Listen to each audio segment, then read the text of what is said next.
buenos días. Estamos terminando la reunión de seguridad. Les informo que se está obteniendo información sobre los delitos cometidos en todo el país con un sistema que se está estableciendo porque no existe un sistema de información que reporte la incidencia delictiva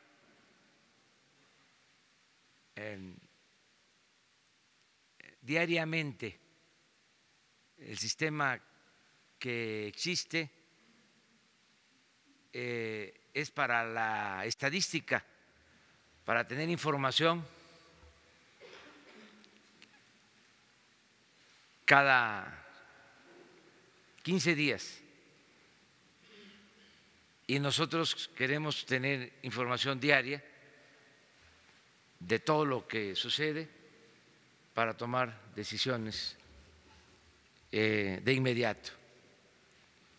Esto se los explico porque ayer me preguntaron sobre este tema y les dije que para la próxima semana ya vamos a tener información confiable diaria, sobre todo de delitos en donde no hay cifra negra,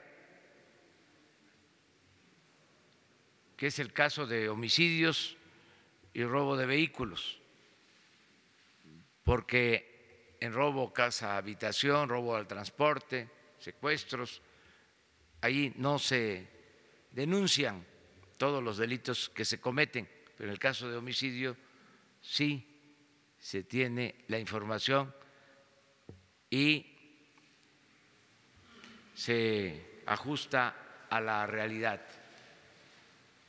Esto quería comentar. Me llamó mucho la atención, porque a lo mejor esto no se sabía, de que la autoridad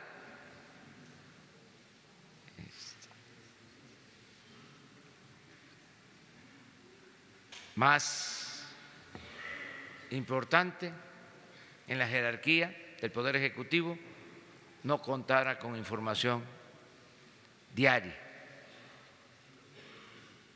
sobre los delitos cometidos. Esto me lleva a reforzar el criterio, la convicción de que lo más importante es que el presidente asuma la responsabilidad, que no se delegue este tema que tanto preocupa a la gente en las secretarías o instancias encargadas de la seguridad. Por eso, la importancia de esta reunión diaria, atendiendo personalmente este asunto, que repito, es de la mayor preocupación de los ciudadanos, la seguridad pública, la paz, la tranquilidad.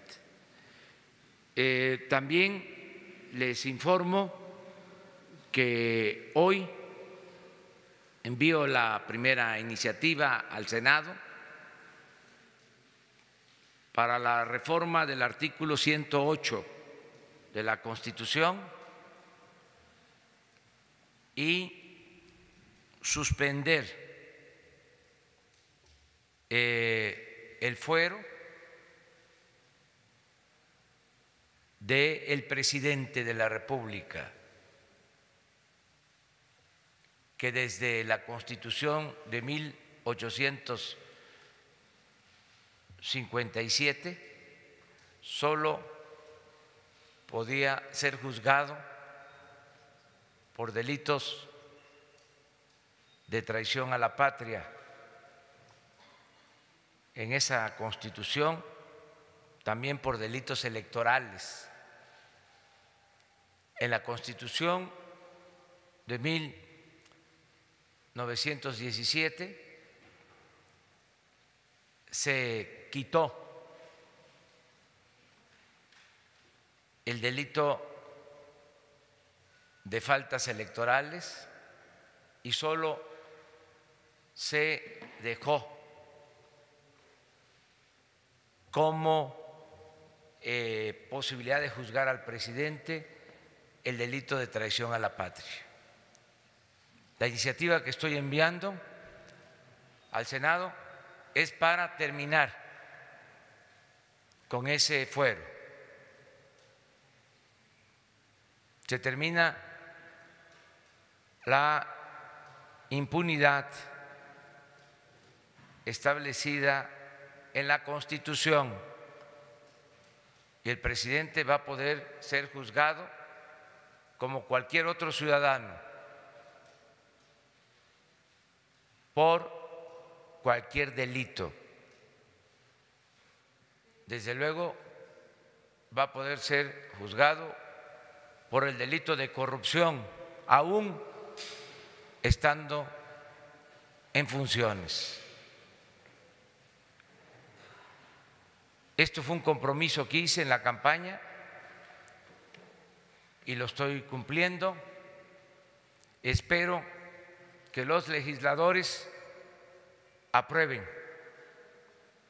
esta iniciativa, este proyecto de reforma a la Constitución, que se acaben los fueros, que se acaben los privilegios.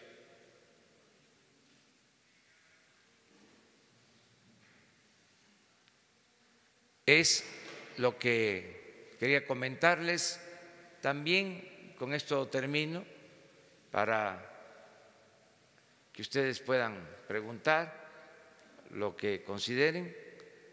Termino diciéndoles que ayer, primer día de la semana, hubo muy buena respuesta en lo financiero. No hubieron desequilibrios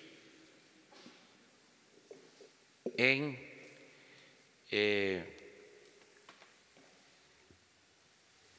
el terreno, el mundo de lo financiero. No tuvimos problema de depreciación de nuestra moneda, del peso, y al contrario, creció la bolsa. Hay confianza. Aprovecho también para agradecerle al presidente Donald Trump por su felicitación. Hay un buen ambiente en el país y hay confianza. Y vamos a seguir trabajando para sacar a nuestro querido México del atraso y que haya crecimiento económico y que haya empleos y que haya bienestar, paz y tranquilidad. Ahora sí.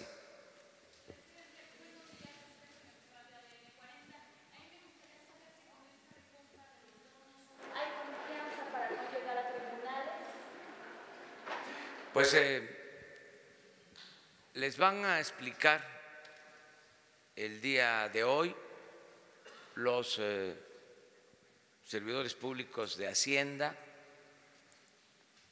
Ellos ayer me informaron que se tomó esta decisión para dar cumplimiento al compromiso que hicimos de proteger a inversionistas, y se está cumpliendo con ese compromiso de proteger a los poseedores de bonos,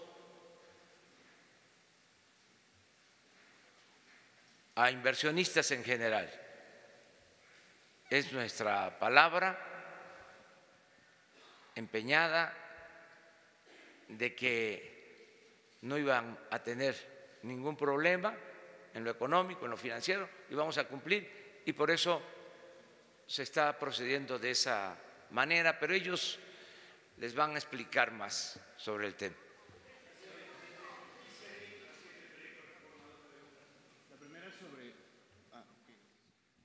Buenos días. Cédric Raciel, de Reforma. Dos preguntas. La primera sobre los bonos. ¿Qué opina usted del riesgo de que el precio de los bonos se encarezca tanto, ya que ayer cerraron de 77 pesos, me parece, por bono a 80 pesos después del anuncio de que se iba a hacer la recompra? ¿Qué tal si los tenedores de bonos aumentan tanto el precio y comienza una especulación que se vuelve impagable o muy caro ya? Más caro cancelar que continuar la construcción del aeropuerto. Y segunda, hoy usted tiene una reunión con los gobernadores, es la primera que tiene después de un ambiente en medios de que los gobernadores manifestaban su desacuerdo con varias decisiones del Ejecutivo, una de ellas los superdelegados, principalmente esa, ¿no? Ahí parece que encabezados por el gobernador de Jalisco, Alfaro. ¿Cómo llega usted a esta reunión con los gobernadores? ¿Es tersa? ¿Y qué mensaje les puede dar? Bueno, en el primer caso, considero que los servidores públicos de Hacienda, el secretario de Hacienda, puede informarles con amplitud. Yo opino de que aplica el libre mercado en la economía, que no se puede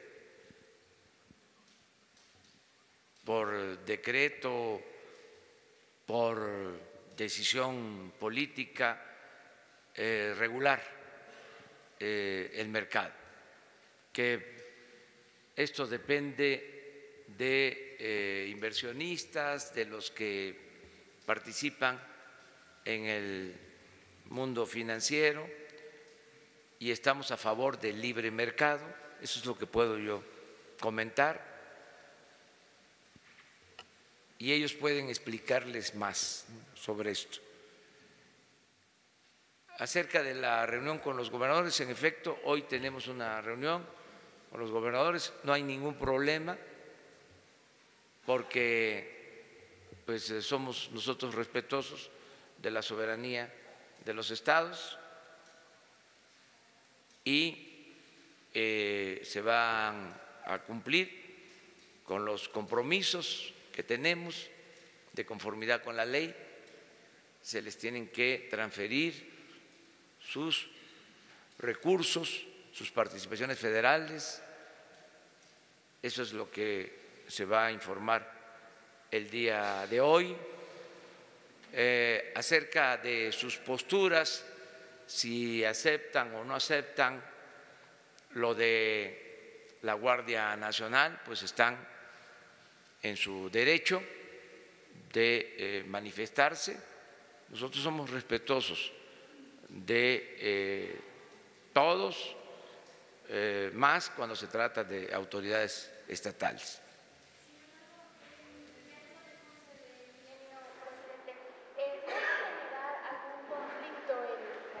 Janet López Ponce, de Milenio.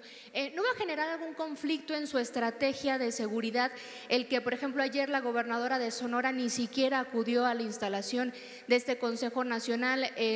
Aureoles amenaza con que incluso va a ir a la Suprema Corte en contra de estos superdelegados. ¿Hay otra estrategia para estos estados en los que quizá los gobernadores no acepten participar con el gobierno federal? Es que hay que aclarar de que se trata de una estrategia del gobierno federal.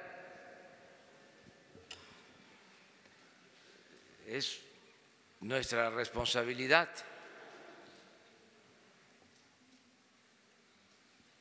Si hay cooperación de los gobiernos estatales, bienvenida y qué bueno que así sea. Si no están de acuerdo, pues ellos tienen su derecho a actuar con libertad, de conformidad con la soberanía que hay en los estados, y también de acudir a instancias donde se dirimen controversias, en este caso al Poder Judicial. Entonces nosotros somos respetuosos de eso. No vamos a confrontarnos, no vamos a caer en ninguna polémica con los gobernadores. Es mano franca.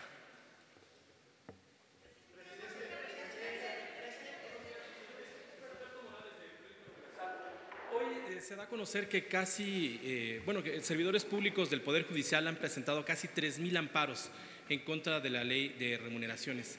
Tienen miedo de ser detenidos. Preguntarles su opinión, y ellos también consideran que el bajar los salarios puede abrir espacios a la corrupción.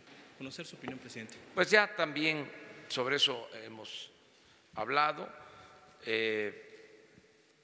Hicimos nosotros el compromiso de bajar los sueldos de los altos funcionarios públicos para aumentar los sueldos de los servidores públicos de abajo, que ganan muy poco.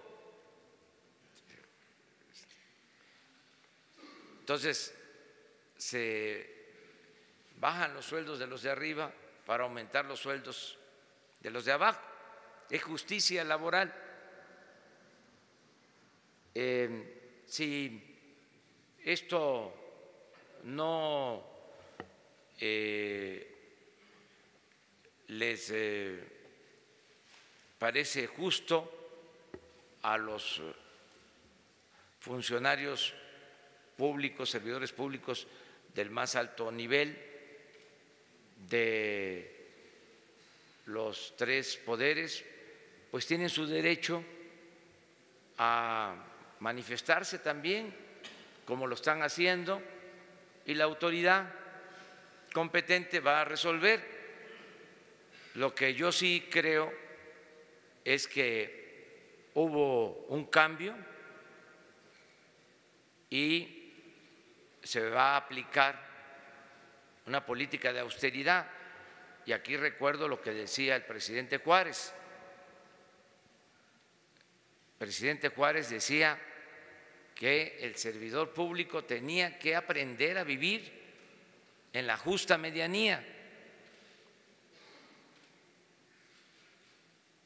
Por eso la diferencia entre funcionario y servidor, Morelos decía, siervo de la nación. El servicio público no es para hacer dinero, es para servir a los ciudadanos. De todas maneras, de todas formas, tienen libertad para inconformarse acerca de que si ganan menos se va a fomentar la corrupción. Eso es poco serio, muy poco serio. Yo creo que hay deshonestidad cuando un funcionario público acepta recibir hasta 600,000 pesos mensuales. Eso es corrupción. En un país con tanta pobreza, si un servidor público quiere ganar, como sucedía, 600,000 pesos mensuales, pues eso es un acto de deshonestidad. Pero bueno, ese es mi punto de vista. Yo respeto el derecho a disentir. Hay que ver cuánto ganan los servidores públicos en otros países. Yo recuerdo que hace un año que escribí un libro, hice una investigación y los altos funcionarios públicos de México eran de los mejores pagados del mundo. Esto no puede seguir sucediendo, pero insisto, hay un auténtico Estado de Derecho, no de chueco. No, pero vamos a resolver. O sea, y además se va a argumentar y la autoridad competente resuelve y no hay ningún problema.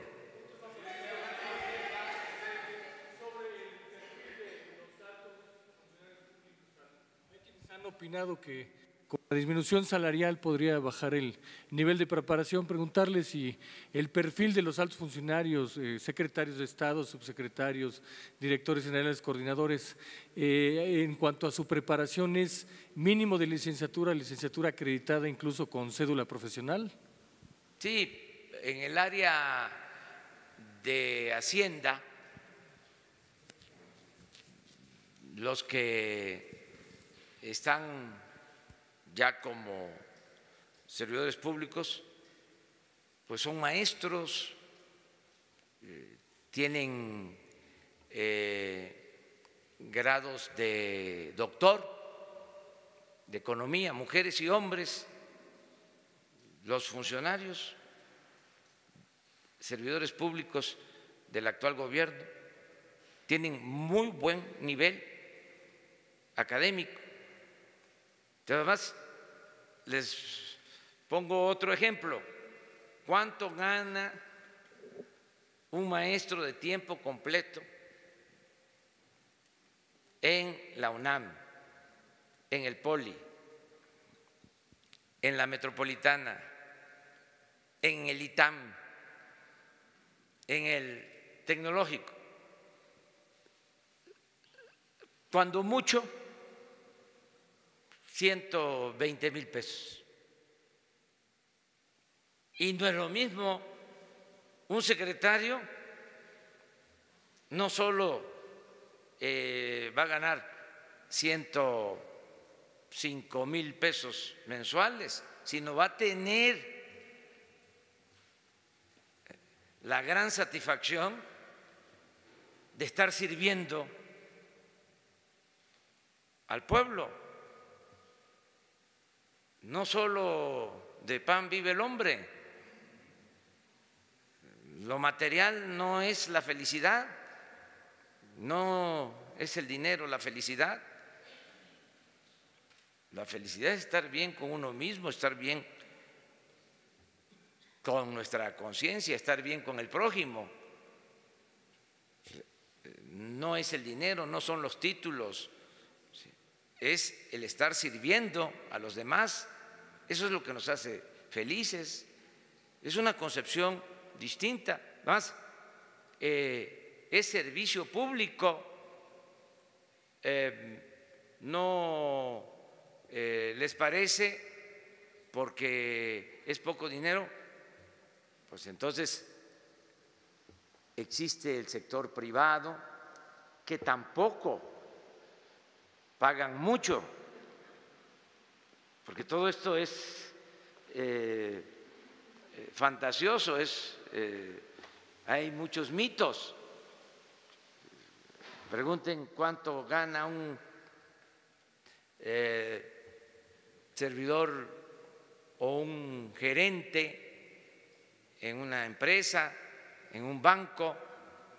No crean que ganan mucho.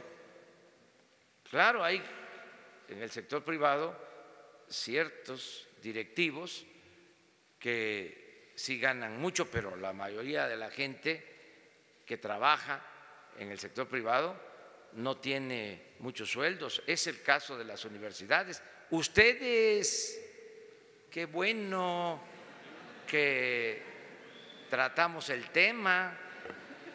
A ver, que levanten la mano, ¿quién gana 105,000 pesos mensuales? Ah, te rayaste, ¿eh?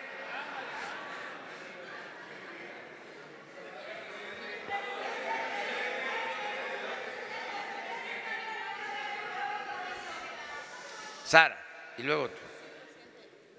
Gracias, buenos días, presidente. Preguntarle, en el tema de los gobernadores, por ejemplo, ahora en Jalisco hay una situación difícil en materia de seguridad, no sé qué reporte le dieron en la mañana, porque fueron emboscados unos policías, está el asunto de las granadas. Y, por ejemplo, el gobernador Alfaro, el próximo gobernador, pues no hay buena relación en el tema de los superdelegados, considera que hay una invasión.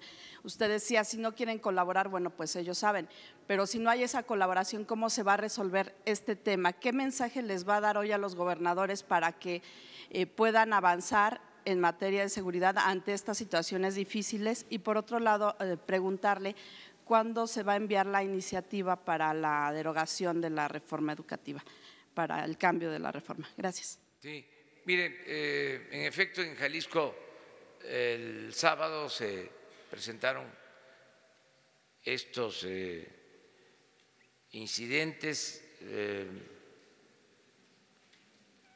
lo de la embajada,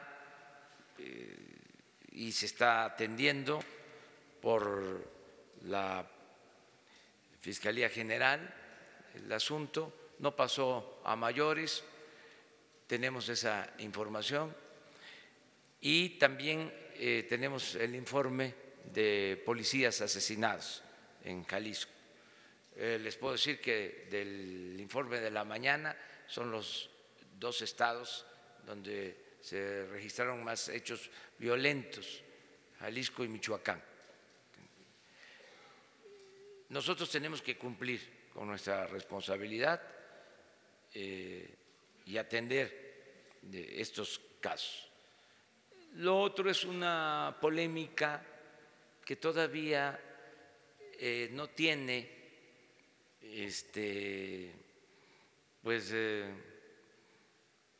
razón de ser, porque se trata de un gobernador electo. El que tiene la responsabilidad es el gobernador actual en este tema. Cuando él tome posición, pues vamos a establecer comunicación, pero pues está muy claro el que hay delitos del fuero común y delitos del fuero federal, y cada gobierno tiene que atenderlos. Si se da la coordinación, muy bien; si no se acepta, pues cada quien se tiene que ocupar de lo que le corresponde. Acerca de la reforma para cancelar la mal llamada reforma educativa, pues va a ser posiblemente la semana próxima. Ya se tiene elaborado el proyecto, hay un consenso de maestros que nos están ayudando en la elaboración para cumplir también con este compromiso. Isabel y luego.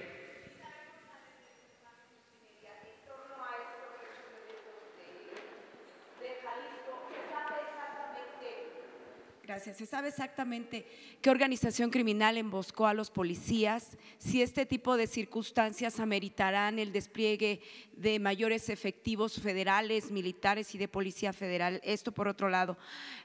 Ha tenido ya, presidente, 2 reuniones con su gabinete de seguridad. ¿Qué le han dicho los funcionarios más informados de este país, además del presidente, sobre el mapa del narcotráfico. ¿Qué papel ocupa el cártel de Jalisco Nueva Generación en ese mapa y cómo se está moviendo el cártel de Joaquín Guzmán Loera en nuestro país, aún con su juicio vigente?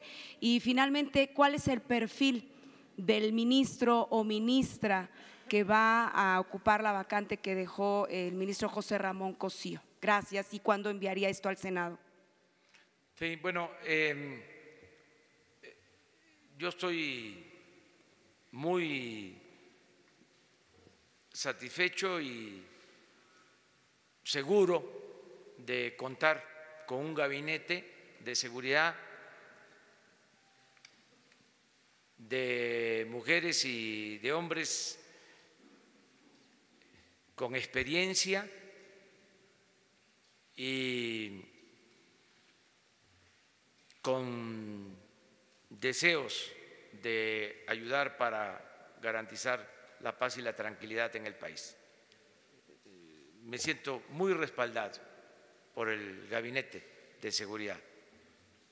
Son de primer orden los integrantes del Gabinete de Seguridad.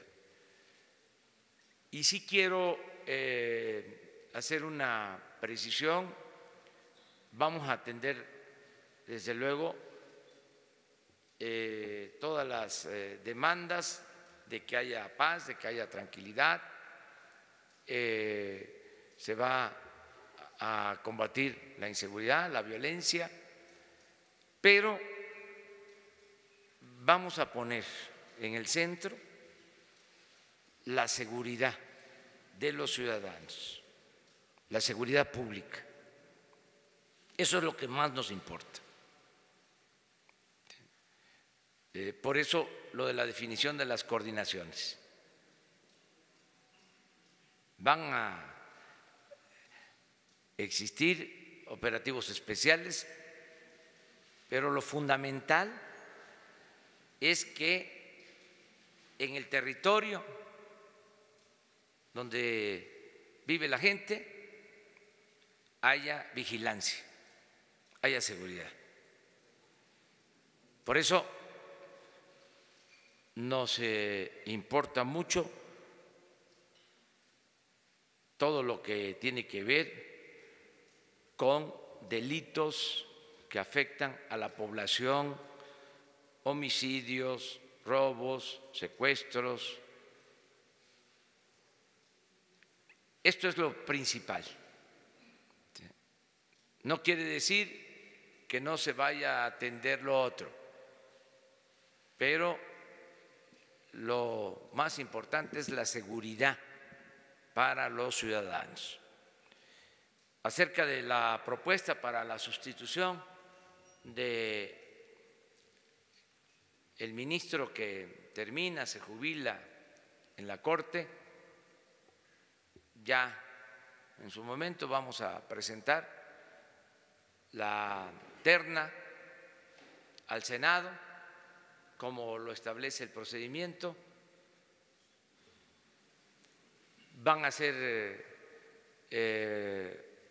abogados, obviamente, mujeres, hombres, con integridad, con principios, honestos. Nos corresponde a nosotros hacer esta propuesta al Poder Legislativo y vamos a cuidar de que sean personas íntegras, honestas, que cumplan con el propósito de impartir justicia, para que así el Poder Judicial tenga buenos jueces y se imparta justicia.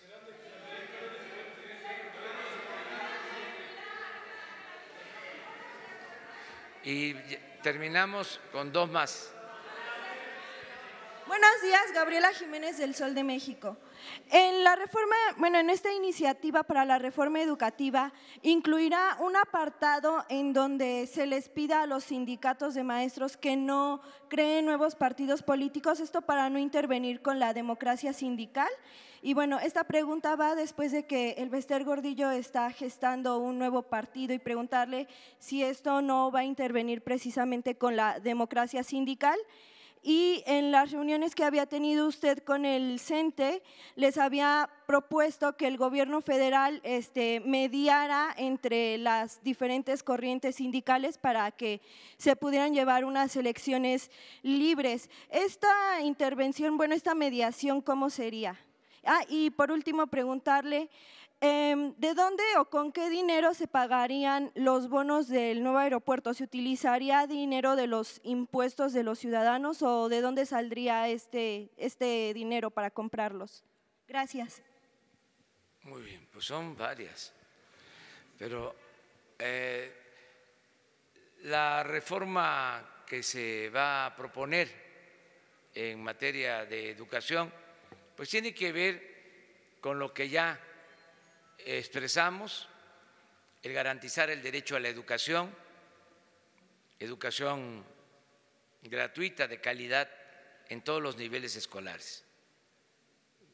Es garantizar el acceso a la educación, que nadie se quede sin la oportunidad de estudiar y que se mejore la calidad de la enseñanza. Y que podamos lograr esto con el apoyo de maestros y de padres de familia, que no haya imposición. No se puede llevar a cabo una reforma educativa sin los maestros. Por eso es algo nuevo y considero bueno para el país el que se lleve a cabo una auténtica reforma educativa con el acompañamiento de maestros y de padres de familia. Acerca de la democracia sindical en general, no solo para el sindicato de maestros, lo que se está proponiendo es que los trabajadores elijan libremente a sus representantes. Ya no va a haber dirigentes sindicales apoyados, promovidos, respaldados por el gobierno.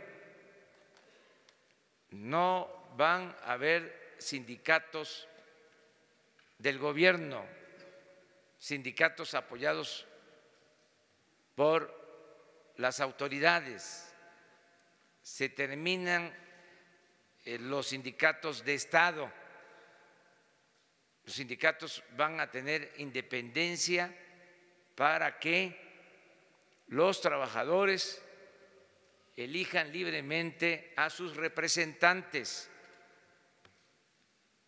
Nosotros no vamos a meternos en la vida interna de los sindicatos.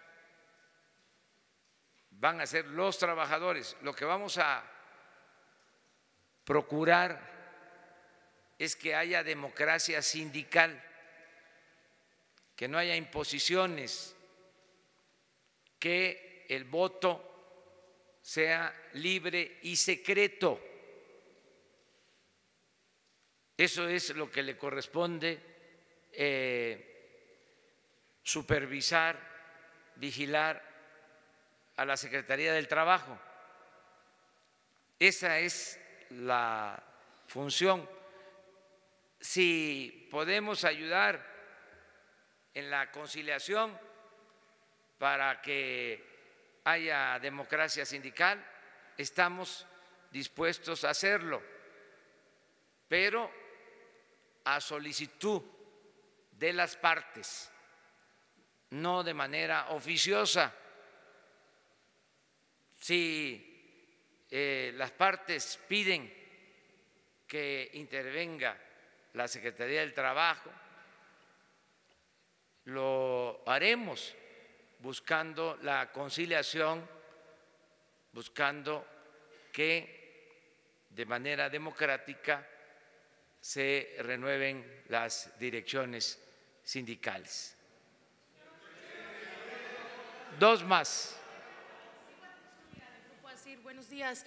Ayer nos comentaba que no se va a hacer ningún acuerdo ilegal en este planteamiento del desarme del crimen organizado, pero a mí me gustaría si nos pudiera explicar entonces cuál va a ser la estrategia de acercamiento, es decir, ¿van a esperar que sean ellos quienes busquen este posible perdón, indulto o amnistía, o cómo van a llegar a ellos? ¿Será atacando las finanzas? ¿Cómo está planteada esta estrategia del desarme, señor? Ya se dio a conocer un plan hace algunos días, el plan para la paz y la seguridad. Ahí viene expuesto lo que nos estás preguntando. Desde luego es un proceso. Nosotros vamos a estarles informando aquí poco a poco. A ver, él.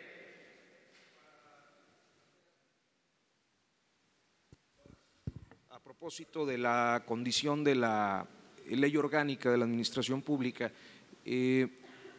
parece que en los últimos días se han dado una serie de inconformidades, en particular en el sector académico, justamente como el ejemplo que planteaba con CIDES, CIESAS, el Instituto Mora, por reducción de ingresos de investigadores hasta el 50%, y esto sumado a otros incidentes como lo de la radio pública que subsanó recientemente el Senado, no fue precipitado el proceso de reforma, y si estaría en una posición de revisar esta legislación dadas las condiciones que se han venido presentando en diferentes sectores de la administración. No, mire, tan no fue precipitado que la ley que se aprobó estaba congelada en la Cámara de Diputados. Se había aprobado en el Senado hace 10 años aproximadamente. Les doy el dato más tarde. Permíteme. Es que es muy interesante esto. Se aprobó, era Pablo Gómez senador, y luego se aprueba en el Senado y pasa a la Cámara de Diputados, y ahí se congela y tarda pues 10 años. Y lo que nosotros hacemos, como correspondía al planteamiento de que ningún funcionario ganara más que lo que percibe el presidente, que era la esencia de esa ley, pues se activó, se sacó de la congeladora y se aprobó. Entonces, imagínense una ley de 10 años, ¿qué más debate, qué más información? Además, nosotros hemos venido hablando de esto desde hace mucho tiempo. Yo no sé si haya investigadores que ganen 200,000 pesos. No hay ningún investigador que gane 200,000 pesos. Entonces sí les afectaría, porque se quedarían con 100,000, pero no es el caso de los investigadores. Y trabajadores de base, sindicalizados, los que ganan menos de 20,000 pesos al mes van a recibir aumentos. Los de abajo, que es la mayoría de los servidores públicos. Y también los que ganan de 20 a 40, 50,000 pesos no van a tener problema. Es decir, van a seguir recibiendo sus sueldos con el componente de inflación. Donde hay la disminución es arriba. Por ejemplo, yo voy a ganar el 40% de lo que ganaba el presidente Peña. En otros casos, la reducción es mayor porque ganaban mucho más formalmente. Entonces, este es el plan que se está llevando a cabo. Acerca de lo de la radio, lo que se busca, también lo explico para que se entienda, el Estado tiene estaciones de radio, tiene canales de televisión, tiene agencias de noticias y cada dependencia, ya sea de la radio, de la televisión, Notimex, tienen su propia política. Al mismo tiempo se creó desde hace unos años un organismo para articular, para unir toda la política de comunicación del Estado, que esto lo hacen en España, que tiene su televisión española, lo hacen en el Reino Unido. Entonces, lo que se va a buscar es integrar, articular toda la política de información del Estado. Ese es el propósito y va a haber coordinación respetando la autonomía, la libertad, no convirtiendo estos medios en oficiosos o en lectores de boletines del gobierno, nada de eso. Es para garantizar a los mexicanos el derecho a la información. Ese es el propósito. Entonces, todavía no se articula el sistema, pero ese es el objetivo, porque está por nombrarse a la persona que se hará cargo de esta coordinación.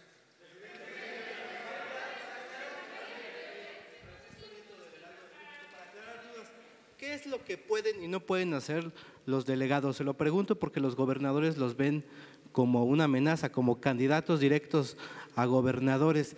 ¿Qué es lo que sí pueden y no pueden hacer estos delegados? Que yo hablé en mi recorrido que hice por el país con todos los gobernadores. A ustedes les consta, porque muchos de los que están aquí me acompañaron. Entonces, antes de ir al acto en la plaza pública, yo tenía un encuentro con el gobernador y ahí hablábamos, y un tema era acerca del papel de los delegados. Nadie puede decir que no les expliqué de qué se trataba, incluso en algunos casos hasta públicamente se menciona de que el delegado nunca le iba a faltar el respeto a la autoridad local, al gobernador, al presidente municipal. Es que hay otras cosas que yo entiendo también, pero yo eso se los dejo de tarea a ustedes, para que ustedes pues indaguen, investiguen, con todo respeto. Ustedes son mirones profesionales, son periodistas, pero muy buenos periodistas. Ahí termino con una. A ver. Señor presidente, Mark Stevenson, de la agencia de noticias AP. Los médicos cubanos que estaban en Brasil trabajando hasta Jair Bolsonaro, ¿ellos podrían venir a México? ¿Hay una negociación en ese sentido para traer los médicos cubanos a México? No, eso es una volada de nuestros adversarios, que los queremos mucho, pero que son muy mentirosos. Pero Señor sí. presidente, Shaila Rosagelde, sin embargo, retomando nada más para finalizar este Ya tema, terminamos aquí este contigo. tema de Jalisco y de la violencia, ¿cuánto tiempo estiman para que empiece a disminuir la violencia, pues este tipo de ataques armados? Ya estamos trabajando con eso. Yo les recuerdo que el plan nuestro tiene dos vertientes. Una que es para nosotros la más importante, la atención a las causas. Es decir, que haya crecimiento económico, que haya empleo, bienestar, atención a los jóvenes. Eso es lo más importante. Y la otra vertiente es lo que tiene que ver con lo coercitivo. En los dos casos van a haber resultados. O sea, estoy seguro de que van a mejorar las cosas en el país. Estoy confiado en eso, porque les decía, imagínense si no se tenía un sistema de información para saber lo que sucedía diariamente en materia de crímenes en el país. Y nosotros estamos creando ese sistema, pero además estamos aquí todos los días asumiendo la responsabilidad. Pues creo que esto va a ayudar mucho. Estas y otras medidas. Estaba desatendido el problema. Les pongo otro ejemplo, que es claro. De acuerdo a la Constitución, el presidente solo puede disponer de la Policía Federal. Y los efectivos de la Policía Federal, efectivos, 20,000. La Policía de la Ciudad de México, las 3, 4 corporaciones, tienen 80,000 elementos. Y el presidente, de acuerdo a la Constitución, puede disponer de 20,000 para todo el país. O sea, ¿cómo está la gente? Pues en estado de indefensión, porque el uso del ejército, además, y el uso de la Marina se enfocó a operativos para el combate al crimen organizado y la seguridad pública y la seguridad de los ciudadanos. Se abandonó por completo. Entonces, eso es lo que está sucediendo y eso es lo que estamos ahora enfrentando y vamos a resolver. Por eso las coordinaciones para que en el territorio haya elementos y haya protección a la gente, a los ciudadanos. Son 266 coordinaciones territoriales No podemos ahora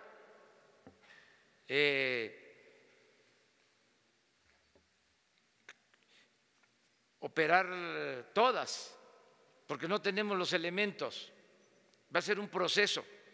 Ya empezamos con 150 coordinaciones en el territorio y vamos a irnos ampliando.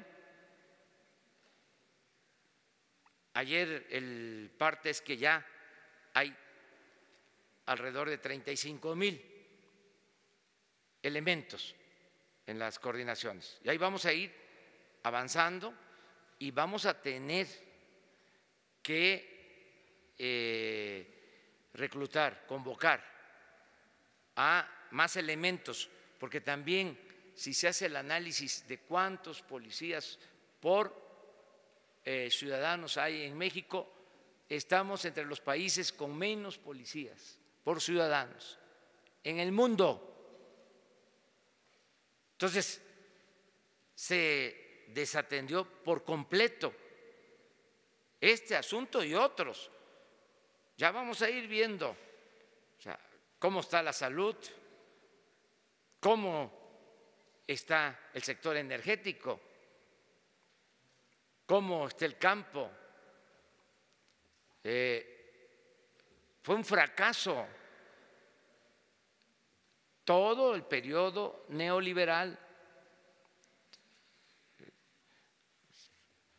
Es el equivalente a los 34 años del porfiriato, nada más que ahora son 36, 2 más, pero es lo mismo. No vamos a seguir con esa política que no ha dado resultados, lo dije el sábado, ni siquiera en términos cuantitativos. Nada más un dato: desde los años 30 del siglo pasado hasta los 80, el crecimiento de la economía de México, 6% anual.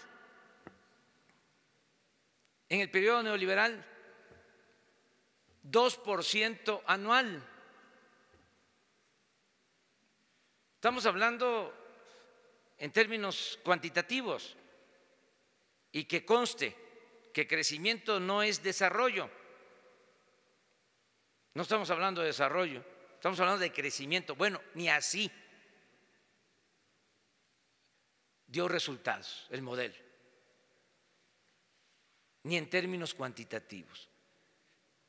Entonces, esto no se quiere ver y hay quienes quieren que mantengamos el mismo sistema de corrupción, de injusticias, de privilegios. Pues ya no, van a cambiar las cosas. Además, ya me lo dijeron en la calle, me lo dicen a cada rato, no vaya a fallar.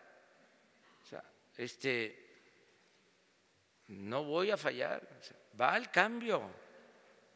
Y yo entiendo pues que va a generar algunas molestias, pero como se ponen los letreros, cuando se están componiendo las calles, ¿sí?